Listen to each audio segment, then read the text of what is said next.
Hello everyone. In this video, we're going to be talking about how to edit your Onshape configurations in VisualCAMc. If you're familiar with Onshape, you probably already know that you can have multiple configurations of a part design within the same document. To demonstrate this, we've got a sample part loaded, and we've got a few configurations already set up. So we'll go over to our configuration tab, and you'll see that we have three configurations. We have a default configuration, a configuration 1, and a configuration 2.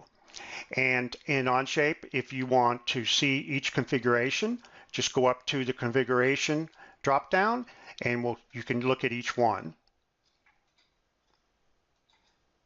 Okay, so in the default configuration, the width looks like this, and then in our configuration 1, these holes were moved to a different location.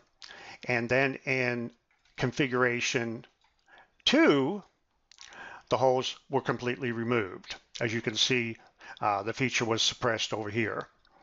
So now let's take a look at what you can do in VisualCAMc to machine these configurations and keep them all updated automatically. So let's go ahead and we'll close the configuration dialog, and we'll go to our VisualCAMc tab. Now, as you can see, I've created 3 tabs already. Each tab contains that configuration. So how did we get these configurations in here? So let's go ahead and reload our part, and we'll show you how to do that. You just create a new tab and go ahead and load your part.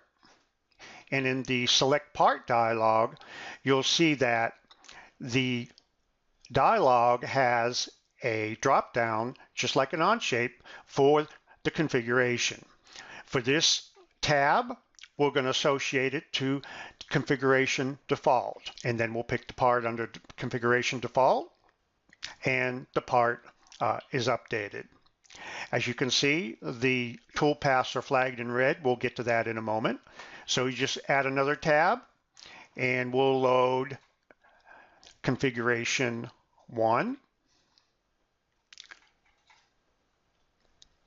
And then we'll go to the second tab and we'll load configuration 2. Now, one thing to remember here, once you load a configuration into a VisualCAMc tab, you have to go back and save your data in each tab. So we'll go to each tab and we'll pick Save. Now, by saving the tab in VisualCAMc, that sets up the associativity between that configuration in Onshape and this configuration in VisualCAMc. Now you're going to ask me, what happens if I change a configuration or I add a configuration? Well, we just showed you how to add a new configuration in VisualCAMc. You just add another tab and load that configuration. Well, what happens if the configuration changes? So now we'll go back over to our Part Studio tab, and let's take a look at the configurations. We have the default configuration selected. Let's go over to the configuration tab, and let's make some changes. Let's say that in configuration 1, we want the hole diameter to be 0.375. Okay, and let's say that in this configuration, we also want the distance to be 0.6.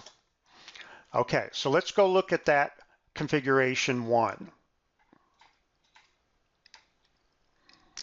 Well, as you can see, we've got a pretty large hole there, so let's go ahead and decrease that hole a little bit.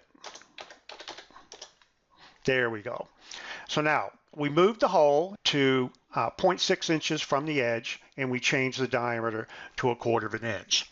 So let's go ahead and go back over to our VisualCAMc tab. We selected configuration 1, and we'll see that the part is updated automatically. And one thing you do see, though, is that anytime that there's a edit to your Onshape part, you will see that your toolpaths need to be updated. So let's go ahead and select the setup, and we'll pick Generate.